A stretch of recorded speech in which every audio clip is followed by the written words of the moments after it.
Hello everyone and welcome back to Let's Play Let It Die. So, this should be posted alongside the last episode where we ended off searching for Haratsuka for the final Barb's, what's it called? Not Bible? The Tales from the Barb's final page, volume 4, page 5. We got them slightly out of order. Stabby, stabby. Stabby, stabby, stabby, stabby. Might actually just go over the story. Yeah, I'm gonna go over the story of the final dawn once I got the page and make this episode worth posting. But first I gotta find that Joker.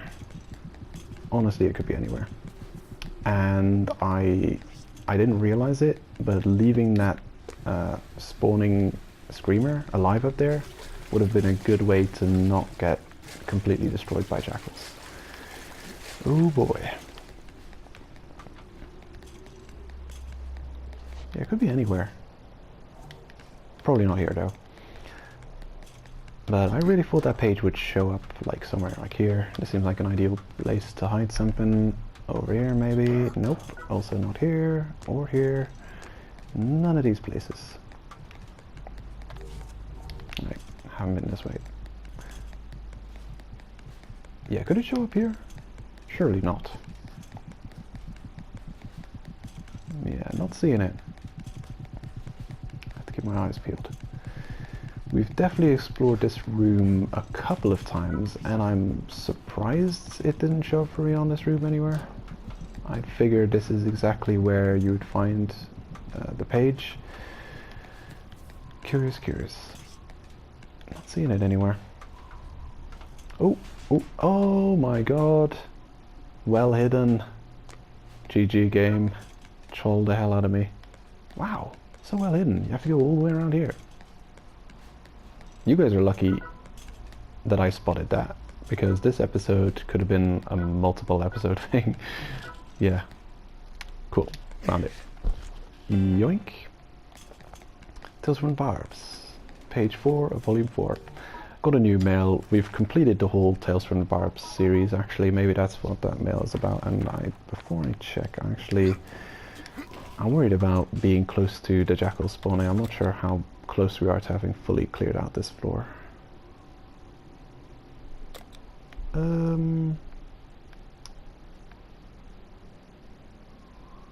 Actually, I don't see any other exits, so probably, there's still a few floors full of combat that we haven't seen yet, so no worries. Let's see. Where we go here? Collection. Oh, there it is. But first, what did we just receive? Tales from the Barb's Volume 4. Dear Senpai, it's me. Congrats on completing Tales from the Barb's Volume 4. I'm sending you a little something to commemorate it, okay? As usual, you can find it in the rewards box. Go collect it. Well, later. And well damn. This means I have to carry on to the waiting room and go show off what we just got. Just so people don't get left with questions. Okay, we found the store. That was a lucky find. Okay, it's this way. Or I could just jump down. That's the fastest way of recovering to the waiting room. Though I've got a few rare bits that I don't want to lose. And I'm not going to do that. Also, I'd lose my bloodsucker if I would come back and recover this fighter by force. So I'm not going to do that. Waste of resources. It would be a waste. Nice. We actually didn't pick up all those pages in order. We picked up the Futagi one on the way to Haratsuka. But whatever. I mean, on the way back to Haratsuka.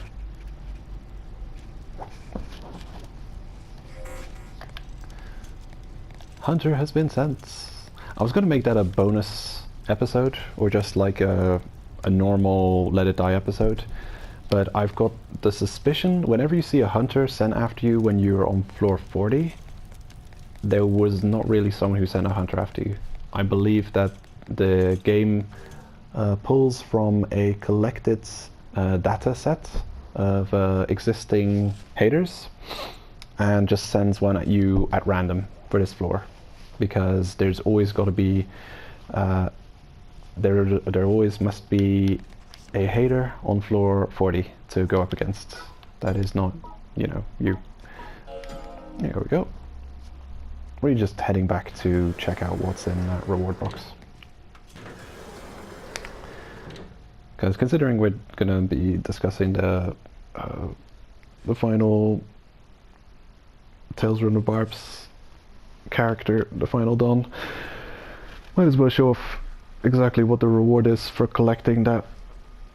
We didn't get a mail for completing the entire thing though, which is unfortunate. It would have been nice if you'd get rewarded for having the entire collection complete. But they do reward you for getting each volume complete, I'm sure. Okay, cool.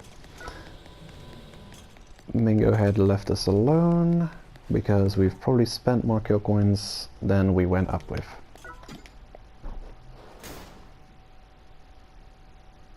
Okay, 1 death medal. Cool. Damn, this makes me really want to find another quest for death medal, because I'll be ending in an odd number again. Well, I want to end it in an even number. Well, okay, let's have a read.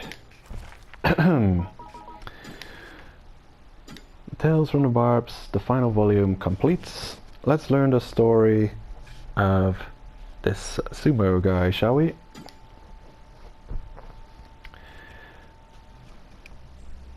Hold on, is there no side page to read? No, that's the wrong button. Don't be pressing that button. Next page. Okay, there it starts. So I'll just squint my eyes and read from a distance what this all says. Wearing the Milk logo on his belt. From Tokyo Def Comics, Tales from the Barbs, Volume 4, Gunkanyama. The story of an ambitious sumo with an appetite for victory and flesh. The Battleship Sumo. Born in Japan, Taro Gunkanyama excelled at every sport. Speed skating was his only weak point. Although of small build, he was a natural athlete.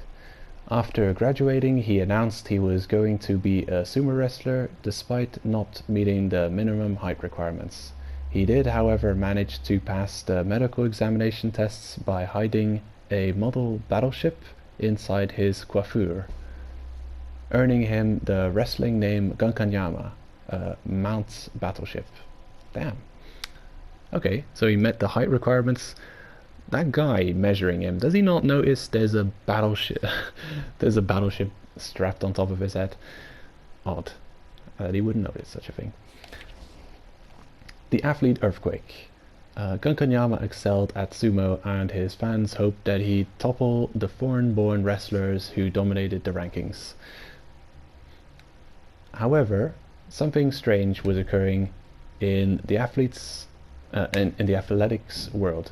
A total of 18 wrestlers and athletes of large build went missing. With no leads, the daily tabloids were splashing with lurid rumors ranging from alien abduction to national intrigue. TV shows even had physics try to divine their whereabouts, all to no avail. Oh wait, psychics. Damn. Getting tired. Weird meat and growth. Okay, that is curious. Yeah, I noticed that. There's something up with your eye, buddy. Yeah, here too. Let's see. Weird meat and growth. Something was also afoot at the sumo stable. Their suppliers changed, and meat that didn't seem like beef, pork, or chicken began to appear in their chanko stew. Although some did dare to eat the mystery meat, it tasted so strange they'd spit it out, but Gunkanyama gobbled it up as if he knew exactly what kind of meat it was. He grew rapidly to be 7'10" tall and rose through the sumo rankings to the very top. The Gunkanyama era had dawned. Damn. Okay, I've always found that phrase weird. The sumo stable, as if they're animals. Yeah. Anyway, Milk's origins. No sooner had he won a Grand Slam than Gunkanyama announced his retirement from sumo. Although sad to say goodbye to the sumo world, Gunkanyama soon founded the Muscle International League Killers, MILK, or Milk for short, a squad of athletes skilled in hand-to-hand combat. They modded rackets, bats, javelins, archers' bows, and other sports apparatus, turning them into weapons, creating a mixed martial art that was almost baroque in its cutthroat violence. Damn. Is this the final page? Yep. Gunkanyama's death. The mysterious death related to the cataclysm and mysterious beheading. Okay, Gunkanyama's death. Although it doesn't show him beheaded. Anyway, I'll read it and we'll see. The Milk Games struck a chord. Hunger Games, even topping the ratings of all the New Year's Eve shows. However, the bouts were so extreme that many contenders were killed, even during practices. Dark rumors again began to swirl. Gunkanyama convened a meeting, but was interrupted by the Earth Rage global tectonic shift. A speed skating boot came flying, striking and decapitating Gunkanyama. He died at age 28. The whereabouts of his head are still unknown. Damn, there's a whole bunch of disembodied, actually there's a whole bunch of decapitated bodies running around without heads in this world. Curious thing. Yeah, I think this is also where you get the explanation of Muscle International League Killers. I don't know if it's on the logo on the walls as well. Is it? I think it is. I think it's written in small around the logo somewhere. Muscle International League Killers. But you could get it from here too. The explanation of that, what is that, abbreviation. Damn, cool story. Yeah. This is something that I forgot. MT, I'm guessing Mount Battleship, Gunkanyama. What does Yotsuyama mean? Because Yama is also part of the word Yotsuyama. Curious.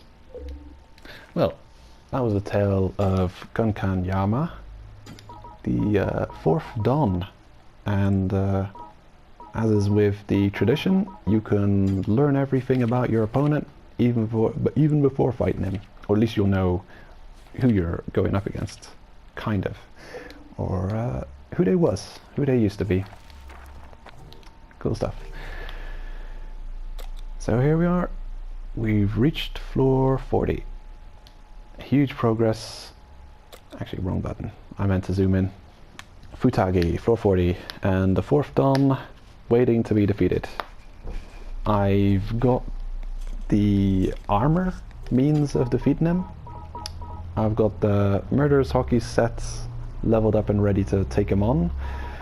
The only thing I'm missing, to be honest, to take him on is a weapon I'm comfortable with fighting the fight with. I'm not planning to take him on using the drill. Look at this Joker. Yeah, this one's also being leveled, but aside from that, the real star of the show is going to be this one. Going to be using the Murderous Hockey Stick against him, which is, yeah, going to take some effort to level up. That's a difficult weapon to get your hands on, actually, come to think of it. Murderous Hockey Stick tier 3. I think I'm going to use this against him. Like, maybe? The first time I defeated him was with the Masamune Blade.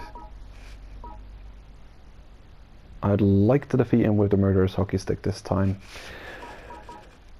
Yeah, you have to bear in mind the bodies, the heads of the Dons are put onto the bodies of the mid-bosses. So if you have discovered the pattern so far, I wouldn't say it's obvious, but you've got enough clues to piece together that the Gunkanyama head is going to be put on top of U10,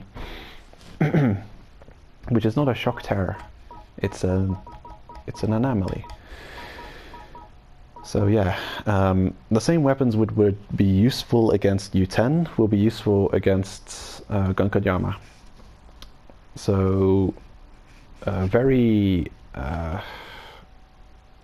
tip of the tail is a weak spot, but also the body. But the body is very often not reachable. It'll be mostly the tail that'll stop your attacks from hitting.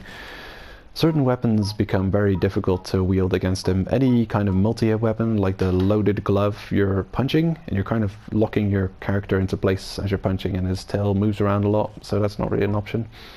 This one, it's got an upward sweeping motion, which would probably make contact with the tail before, well, the armored part of the tail before the weak point. So, yeah, the part you make first contact with, yeah, it's no like long-lasting active hitbox on a weapon.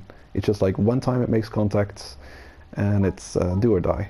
So if you hit the armored part of the tail, you've lost that attack. It'll do no damage.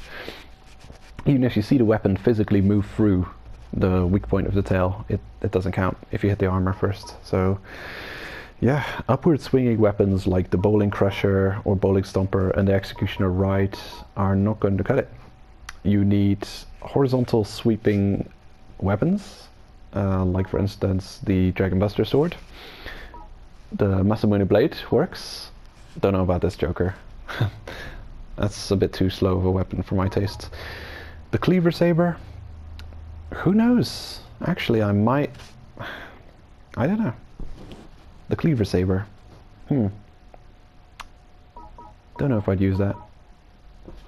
The Tactical Shovel is not an option because people can't use that. Not everyone will have access to it. Yeah, I really would go for the Murderous Hockey Stick. It used to be my go-to boss killing weapon. Still kind of is. Solid weapon. Good to have upgraded. Its downward strong attacks make it very useful for targeting specific weak points of bosses. So yeah, I'll be working on this Joker, get this guy upgraded. This Acolyte's Hockey Stick A will be being brought to the Murderous Hockey Stick +4, hopefully, before challenging this boss, this main boss, Don of the Tower. Yeah. The combat pickaxe, no. No way that I'm gonna use that. Too slow. The knife, but damn, the still can't get over the flamethrower addicts. What the hell, man? Give stuff like that to my main account, please. Game, seriously. Ooh. Piece of broken copperware. Bronze skill shroom, wire mountain, okay. Blunt shots increase, yes please. Cool. Yeah. Anyway, I'm getting into a rambly state. I'm gonna be doing a bunch of stuff between episodes.